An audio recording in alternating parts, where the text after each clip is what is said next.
Et salut YouTube, je sais pas si tu te souviens, mais il y a quelques mois j'avais fait une vidéo analyse, entre guillemets, de Sword Art Online où en gros je m'étais mis sous fond vert avec le générique et j'avais plus ou moins tabassé sur tout ce qui me plaisait pas dans l'animé, mais c'était pas vraiment constructif. D'ailleurs, comme le peut le témoigner, la barre pouce bleu, pouce rouge qui est quand même relativement mitigé, on va pas se le cacher. Mais bref, du coup il y a quelques semaines, il y a Bribri, Pokébip, je sais pas si vous le connaissez, bref, un ami à moi qui s'est amusé à déterrer mes vieux tweets de quand j'étais au lycée. Oui, parce que ça fait longtemps que j'ai mon compte Twitter. Et du coup, il a trouvé des tweets légèrement embarrassants où je disais du bien de Sword Art Online.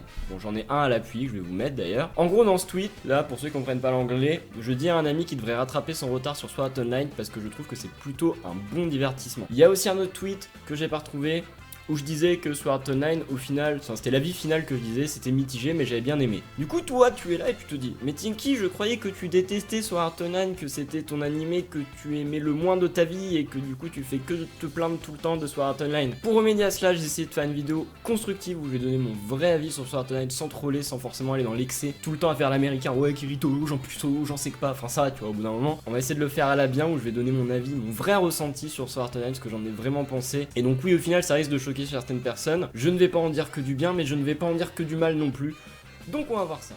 Du coup, ce qu'il faut savoir, c'est que j'ai commencé Sword Art Online à l'époque de sa diffusion, ce qui remonte donc du coup, je sais plus, 2011-2012, quelque chose du genre. Je regardais, j'étais au lycée à l'époque, et j'avais commencé à l'épisode 1, épisode 2, épisode 3. Au début, j'aimais beaucoup Sword Art Online parce que je trouvais que ça avait énormément de bonnes idées. Alors certes, le truc de MMO virtuel, c'était pas du nouveau, c'était du revu, on avait déjà vu ça dans d'autres hacks par exemple. Mais la licence, enfin l'animé, ramenait un vent d'air frais, c'était plutôt cool à regarder, l'univers était chouette, c'était super beau graphiquement, on va pas se le cacher, l'animation était sympa, il y avait un OP qui te donnait envie. Si tu veux, dans un animé, l'opening, c'est un petit peu comme la miniature sur YouTube, c'est ce qui te donne envie de cliquer et de regarder, donc forcément, t'as un bon opening, déjà tu pars bien. Ensuite, j'aimais bien les personnages principaux, je trouvais que Kirito, bon, c'était un peu un mollusque, mais ça allait, il était pas si embêtant que ça. Pas mal aimé Asuna quand elle est arrivée, je la trouvais grave badass, grave sympa, mais ça je l'ai déjà dit dans ma première vidéo. Et ensuite, j'aimais pas mal les compagnons qu'il y avait à droite à gauche, l'esprit MMO, le fait que bon, bah ils étaient bloqués, fallait finir le jeu pour sortir, ou même le fait de ne pas sortir du tout, les interactions qu'il pouvait y avoir entre les joueurs, machin, au sein du MMO, c'était grave sympa. Du coup, t'es en train de te dire là,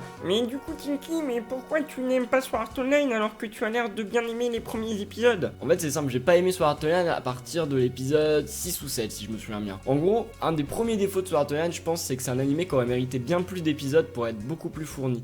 Le début est extrêmement sympa, mais il passe extrêmement trop vite, ce qui fait que tous les personnages subsidiaires qui sont vachement intéressants sont expédiés à la trappe en 2 secondes. Beaucoup de compagnons de Kirito sont là en mode salut, au revoir, et c'est très chiant parce que c'est des personnages qui pourraient être intéressants. Et au final, dès que Kirito rencontre Asuna, ça se barre en couille. Asuna, personnage très fort, Kirito, mollusque. Dès qu'il rencontre Asuna, il va se passer 2-3 épisodes avant que ça parte totalement en couille. J'en discutais avec mon petit poteau Fukano et on se disait, ouais, le point de départ, la rupture, c'est l'effondrement total de Sword Art Online, c'est Yui. Alors pour ceux qui connaissent pas Yui, Yui c'est la petite fée dans Sword Art Online. Alors là, t'es en train de te dire, ah, trop kawaii et tout. Wow, pue la merde. Si tu veux, ils vont la rencontrer et Yui c'est un petit peu, en plus d'être un personnage de mort, c'est un petit peu la clé de toute l'histoire, tu vois, c'est un petit peu le souci. Yui est en quelque sorte la clé du scénario, pas totalement, mais elle est dedans. Et le problème c'est que Kirito et Asuna, qui sont forcément, vous le savez, amoureux, j'en ai déjà parlé, vous savez ce que je pense de cette relation, qu'à partir du moment que Asuna est en couple avec Kirito, et bah, à part avoir des petites fleurs partout et que c'est trop romantique Kawaii Desu, et bah, elle perd toute sa personnalité, Yui va être leur fille dans le jeu. Donc Kirito et Asuna vont commencer à jouer à papa et à la maman, et Yui va être leur bébé, quoi, le truc qu'ils ont envie de protéger à l'infini.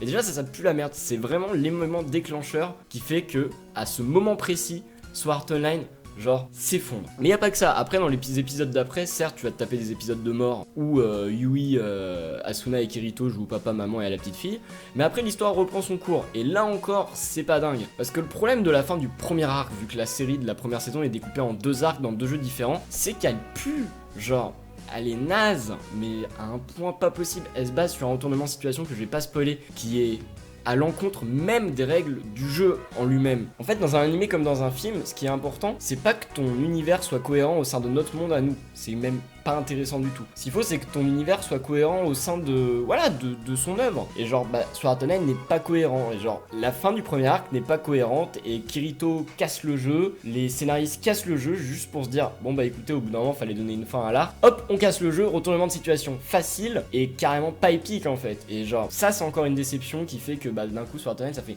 oui, ça continue. Après, vous avez la deuxième saison. Alors, c'est normal, les mecs se sont dit, à l'époque où ils ont écrit les bouquins, waouh, on a écrit un super bouquin, plus d'argent s'il vous plaît, beaucoup plus. Et...